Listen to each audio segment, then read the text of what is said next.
My name is Linda Harper, and I never expected that at 64 years old, I would be sitting in a neurologist's office, listening to a stranger warn me about my own daughter. The room was cold and bright, washed in the kind of fluorescent light that made everything feel sharper and more unsettling. My husband, Rob, sat across from me, answering memory questions with the confused sincerity of a man who no longer trusted his own mind. He was 71 and had always been steady and deliberate, a man who could fix any machine on our Ohio farm without breaking a sweat. Now he could not remember what year it was. Dr. Elliot Grant flipped through his notes with hands that trembled just enough for me to notice. He asked Rob simple questions and waited as my husband searched his mind for answers that never seemed to come. I watched Rob's brows knit together, watched him apologize for not knowing, and felt my heart tighten in my chest. This had become our life. Forgetting, repeating, losing pieces of the man I had known for 42 years. Beside me, my daughter, Melissa, tapped her polished nails on her designer purse and said all the right things. She comforted me with her smooth voice, talked about being proactive, and reminded the doctor that she handled all of Dad's medications. When she excused herself to step out for a moment, she lifted her purse as if it weighed more than it should, and left the room with quick, controlled steps. The door clicked shut behind her, and in that small sliver of quiet, Dr. Grant leaned forward. His voice dropped into a low whisper meant only for me. "You need to contact the authorities. About your daughter." His eyes were steady, but fear flickered underneath. I opened my mouth to ask what he meant, but before I could even breathe a question, the door opened again. Melissa walked back in with a bright smile that did not reach her eyes. She sat down gracefully, folded her hands in her lap, and acted as though nothing in the world was wrong. But something was wrong. I felt it in the pit of my stomach, the way a storm announces itself with a distant shift in the wind. On the silent drive home, I watched the back of Melissa's head as she drove. The doctor's words echoed through me again and again, steady and undeniable. If my husband was not sick by nature, then something far darker was happening under my own roof, and the person responsible might be my own daughter. I grew up believing that the strongest things in life were the land beneath your feet, and the people you shared that land with. Our farm in Maple Ridge, Ohio had been in Rob's family for 3 generations. It was the kind of place where seasons shaped your days, and where you could predict the weather just by watching how the wind moved through the corn. Life there had always felt honest and steady, until the day Rob started forgetting things that no farmer ever forgets. At first it was small slips. He misplaced his keys, he forgot the name of our neighbor's new baby. He repeated the same story about his high school baseball days as though he was sharing it for the first time. I convinced myself it was normal aging. We laughed it off in the beginning.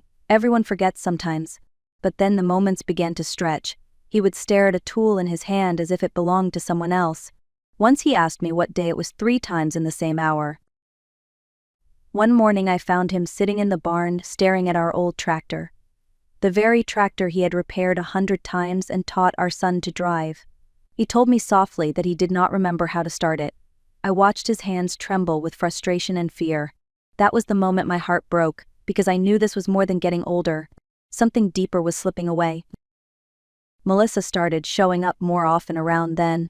She would sweep into the farmhouse with her heels clicking like she was in a downtown office instead of a dusty kitchen. She smelled like expensive perfume that never belonged on a farm. She hugged Rob tightly, kissed my cheek, and talked about how we needed to plan ahead. She said it was time to think about legal protections, updated wills, financial preparations, and long-term care. She framed it as responsibility, but her questions always circled back to the property, the deed, the land, the house.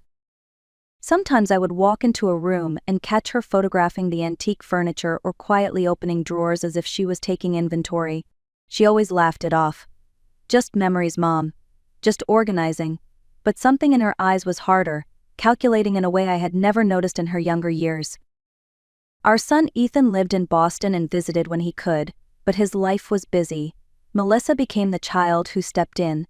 She supervised doctor appointments and insisted on managing Rob's pillbox every week. She made it seem like she was saving us. At the time I wanted to believe her. I wanted to believe she was helping because she loved us. I did not yet understand the truth hiding under her polished smile. Dr. Elliot Grant's office sat on the 4th floor of a building that always smelled faintly of antiseptic and old carpet. The hallway lights buzzed overhead as if they were as tired as the people walking beneath them. Melissa led the way with confident strides while Rob and I followed slowly behind. He held my arm like a child afraid of getting lost, and I held his hand as if my grip alone could anchor him to reality. Inside the exam room, everything felt too quiet. The soft blue walls tried to create calm, but the stillness made my stomach twist. Rob settled into the chair beside me while Melissa sat directly across from the doctor, her posture straight and purposeful. She watched him closely, offering information before he even asked for it. She spoke about Dad's routines, his memory lapses, his medications. She spoke as though she were the one living with him every day instead of the one visiting once a week. Dr. Grant began the tests. First simple questions, then tasks meant to measure cognition. Rob struggled almost immediately. He squinted at the calendar the doctor placed in front of him. He hesitated when asked to list the months of the year. He tried to laugh off the mistakes, but the worry in his eyes betrayed him. Seeing him fail tests that once would have been effortless made something inside me crumble. But while I felt heartbreak, the doctor seemed unsettled in a different way. His hands fidgeted with his pen. His eyes darted between Melissa and me as though trying to decide what he could safely say. He asked who managed Rob's medications. Melissa answered quickly, "I do. I set everything up." The doctor hesitated. "Has he been taking anything new recently?" Melissa's voice grew firm. "Just his usual prescriptions. Vitamins. Nothing unusual. I take care of it." Then she stood. "Sorry, I need to step out for a minute." She grabbed her purse, holding it close, and left the room. The moment the door clicked shut, the entire energy in the room shifted. Dr. Grant leaned forward. The slight tremor in his hand turned into something sharper. He lowered his voice. "Mrs. Harper, you need to speak to the authorities. About your daughter." My heart stuttered. I tried to ask why, what he had seen, what he suspected, but before he could finish forming the words, the door opened again. Melissa walked in with a smile that was too smooth, too ready. She sat down and crossed her legs, completely unaware of what had just been said in her absence. Dr. Grant straightened in his chair, his expression instantly professional. On the drive home, Rob dozed off in the passenger seat while Melissa hummed along with the radio. But I could not stop hearing that whispered warning. If Rob's decline was not natural, then someone had helped it along. And that someone might be the daughter I once trusted with everything. That night, long after Melissa had gone to bed, I walked down the hallway with a weight in my chest that felt heavier than anything I had ever carried. The farmhouse was quiet except for the creaks of old wood settling in the cold. I paused outside the guest room where Melissa slept, my hand trembling on the doorknob. I had never gone through my daughter's belongings in my entire life, but something stronger than guilt pushed me forward. Fear. Her overnight bag sat open on the chair. I sifted through folded clothes, a makeup pouch, a tablet, a notebook filled with tidy lists and financial notes. Nothing alarming. Nothing unusual. Then my fingers brushed something hard wrapped in a silk scarf at the D of the bag. A small amber bottle. The label was half torn. Only the end of the drug name remained, along with tiny printed words that made my blood run cold. For veterinary use only. I sat down on the edge of the bed feeling dizzy. Why would Melissa have a sedative meant for animals? Why had she been the one so insistent on handling Rob's pills every week? The questions circled in my head like storm winds. The next morning Melissa came to breakfast looking perfectly composed in a tailored blouse and neat slacks. She moved around the kitchen with practiced ease, opening the pill organizer she had prepared and handing Rob his morning medication. "Here you go, Dad, your vitamins." I watched him swallow them without hesitation, my heart twisted. Melissa talked casually about a memory care facility near her apartment in Columbus. She said it would be easier for both of us. She said the farm was too much work. She said I was stretching myself too thin. Her voice was soothing, but there was steel underneath it. After she left for work, I drove to the Maple Ridge Library. I had never used a computer without someone guiding me, and my hands shook so badly I could barely move the mouse. Jenna Myers, the young librarian with a bright smile, came over to help. She sat beside me while we searched the fragments of the drug name online. It took 20 minutes to find a match. A veterinary sedative, known to cause confusion, memory loss, increased dependence, and symptoms that could easily be misdiagnosed as dementia in older adults. Jenna covered her mouth. Who would ever give this to a person? Someone who does not want him to remember, I whispered. I called Dr. Grant's office, but the receptionist insisted he could not speak without Rob present. I called the police next, I tried to explain the bottle, the timeline, the sudden decline. But the officer's tone turned gentle, almost patronizing. "Ma, and do you have proof your daughter actually gave him this? Do you have witnesses? Could the bottle belong to someone else?" They thought I was the one losing my grip. When I hung up the phone, a loneliness I had never known settled over me. No one believed me. Not the doctor's staff, not the police, not even my own son hundreds of miles away. If I wanted answers, I would have to find them myself. That night I sat at the kitchen table long after Rob had gone to bed. The pill organizer Melissa prepared every week rested in front of me like a silent threat. 7 compartments, 7 days, each one filled with medications I had never fully questioned until now. I opened the Friday slot and carefully poured the pills onto a white plate. My hands trembled as I took photos of each tablet, turning them over the way Jenna had shown me at the library. Evidence. I needed evidence. I separated the pills I recognized from years of refilling prescriptions. The small white tablet for blood pressure, the yellow one for cholesterol, but there were others I did not know. 3 small blue pills with no markings I could match to anything in our home cabinet. I sealed them inside a plastic bag, labeled the day with a handwritten note, and hid them inside my sewing box. If Melissa suspected anything, she would destroy every shred of proof. The next morning I gave Rob only the medications I could verify. No unknown pills. No blue tablets. I watched him with a vigilance I had not felt since our children were toddlers. By afternoon something shifted. He asked about the weather.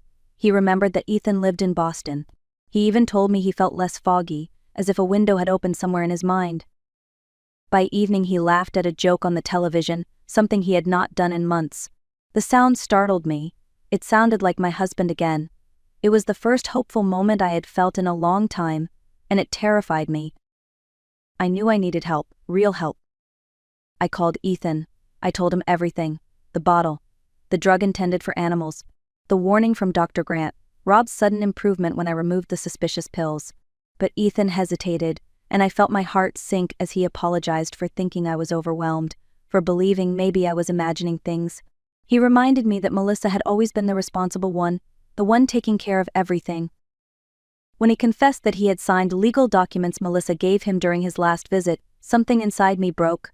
She had pulled him into her plan without him even realizing it. After I hung up, I drove back to the library. Jenna was shelving books when I approached her. I told her I needed more than internet searches. I needed information on attorneys. Someone who understood elder law. Someone who would believe me. Within minutes she had found the name of an estate lawyer in Columbus, Jonathan Reed, along with a list of his cases. I recognized Melissa's name on several documents. My stomach tightened. The next morning I stood in his office with the folder he reluctantly handed me. Page after page revealed transfer forms, updated wills, and power of attorney documents signed during the period when Rob was most confused. Documents Melissa had orchestrated. When I left his office clutching the copies, the cold air hit my face like a slap. I was no longer wondering, I was certain. My daughter had been planning something far darker and far longer than I ever imagined. I was halfway home from Columbus when my phone rang. It was Mrs. Green, our neighbor who had known Rob since he was a teenager baling hay for her father. Her voice shook through the speaker. "Linda, you need to get back here. Now, your daughter is at your house with some official woman and a deputy. They are talking about taking Rob." For a moment the world around me blurred. The road. The fields. The sky. All of it spun together. I pulled the truck onto the shoulder and forced myself to breathe. Melissa must have sensed I was getting close to the truth, and now she was moving fast. "I do not let anyone take my husband out of that house," I said, "and tell Tom to start recording everything." When I pulled into the driveway, Melissa stood on the porch with her arms folded and her expression perfectly staged. Next to her was a woman holding a clipboard, introduced as Karen Doyle from Adult Protective Services. A deputy sheriff, Mark Sullivan, stood beside them with a neutral expression, though his eyes flicked between us with curiosity. "Mom," Melissa said in a calm voice meant to sound rehearsed, "we are here because you need help. Dad is not safe here anymore." Karen stepped forward. "We received a report expressing concern for your well-being and your husband's. Your daughter says you have been forgetting things, showing signs of confusion, and refusing appropriate care." I stared at Melissa. Her face was smooth, controlled, flawless. The face of someone who had already rehearsed her lies in the mirror. Before they could take another step, I lifted the folder in my hand. "Actually," I said quietly, "I think you should see this first." I laid the documents across our kitchen table. The power of attorney papers Melissa drafted, the property transfer forms, the updated will sign during the worst of Rob's confusion, and then the bottle. The small amber bottle wrapped in the silk scarf. Deputy Sullivan leaned in. "This is not a human prescription." "It is a veterinary sedative," I said. "My husband has been taking pills he should never have been given, and he has shown significant improvement since I removed them from his medication routine." Karen examined the bottle, then the documents. Her confident posture softened as she glanced back at Melissa. "Did you prepare your father's medications?" "Of course I did," Melissa said sharply. "I have been the only responsible one in this family." Tom and Mrs. Green stood in the doorway, recording. Mrs. Green spoke up. "I saw Rob this morning. He was clearer than he has been in months. Something has changed, and it is not his dementia." Melissa's mask cracked. She raised her voice. "This is ridiculous. Mom is losing her mind. She is the one who needs supervision." Karen nodded slowly but thoughtfully. "For now we will be opening a formal investigation. Until it is complete, you will not be allowed unsupervised access to your father's medications or his legal affairs." I looked at Melissa. "You need to leave this house." Her eyes flashed with something between anger and disbelief. But she left, and for the first time in months, I felt the ground beneath my feet steady again. The truth was finally rising to the surface. The investigation moved faster than I expected. Within days, Rob's blood work came back, and the results were impossible to ignore. His system showed consistent levels of a veterinary sedative along with traces of a benzodiazepine compound that no doctor had ever prescribed to him. The combination could cause confusion, memory loss, disorientation, and symptoms nearly identical to dementia.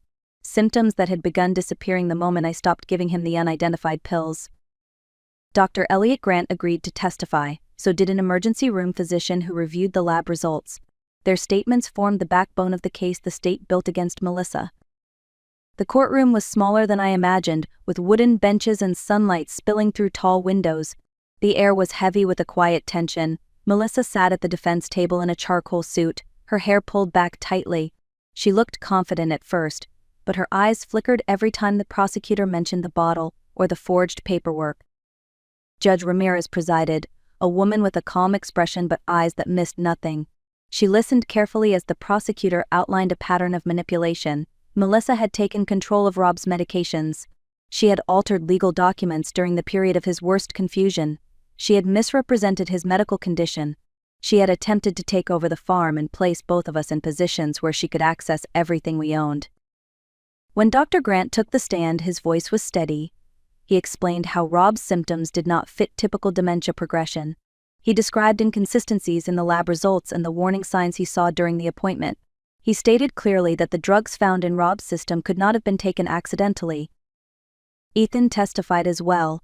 He admitted he had trusted his sister, signing paperwork without reading it, believing she had our best interests at heart. His voice cracked when he apologized to me and Rob. Melissa's attorney tried to frame her as overwhelmed, well-intentioned, or misinformed, but the evidence was too strong. The documents she orchestrated, the medication patterns, the medical reports, the witness statements. Before the trial could continue toward a full verdict, Melissa's lawyer requested a plea agreement. She would plead guilty to elder abuse, fraud, and unlawful administration of a controlled substance in exchange for a defined sentence. In the final hearing, Melissa stood to face Judge Ramirez. She admitted what she had done. She claimed she had been desperate, drowning in debt, terrified of losing her lifestyle. She said she had not meant for things to go so far. Judge Ramirez sentenced her to 5 years in state prison, with eligibility for early release after 3, along with mandatory restitution for medical testing and legal fees. The gavel struck once, echoing through the silent room. Justice had been handed down, but no sentence could ever repair the fracture left in our family. In the weeks after the sentencing, the house felt strangely quiet. Not empty the way it did when Rob was sick, but quieter in a steadier, gentler way. For the first time in years, I wasn't waking up to fear. I wasn't analyzing the sound of footsteps in the hallway. I wasn't watching someone I loved drift further from himself. Instead, I watched my husband recover. Rob's memory didn't return all at once. It came back in small pieces, like scattered photographs slowly being gathered into an album. He remembered the name of our first dog. He remembered the exact spot behind the barn where he taught Ethan to throw a baseball. He remembered the smell of the orchard in late summer and the porch swing he built during our first year of marriage. One afternoon, he looked at me across the kitchen table and simply said, "Thank you for fighting for me. I won't forget that again." I squeezed his hand so tightly I thought I might break. Ethan visited often. He apologized more times than I could count, guilt coloring every word. I didn't blame him. Melissa had manipulated him the same way she manipulated us. He had been blind, not cruel. He worked tirelessly to make things right, helping on the farm, organizing paperwork, setting up safety measures and cameras, insisting we never again rely on one person for all information. He was determined to learn from what happened. The community surprised me most. Neighbors brought meals, offered help with repairs, and sat with Rob during appointments when I needed rest. They didn't treat us like victims. They treated us like family, people who survived something hard and came out stronger. But forgiveness, true forgiveness, did not come easily. Some nights I still lie awake thinking about Melissa's face when the verdict was read. Not with pity, not with satisfaction, just a numb, hollow ache that once I had rocked that girl to sleep. I had taught her to braid her hair. I had slipped notes into her lunchbox telling her she was loved. And she had nearly destroyed us. Healing isn't a straight road. Some days it feels simple, other days it feels impossible, but piece by piece we're moving forward. The land is steady beneath our feet. The orchard is blooming. Rob laughs again. Ethan shows up without being asked. Life is different, but it is ours again.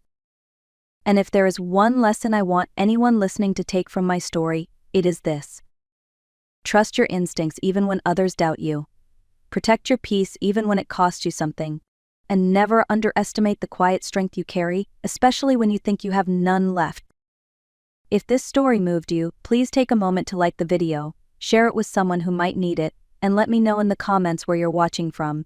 Your support means more than you know. Thank you for listening. Stay safe, stay aware, and I'll see you in the next story.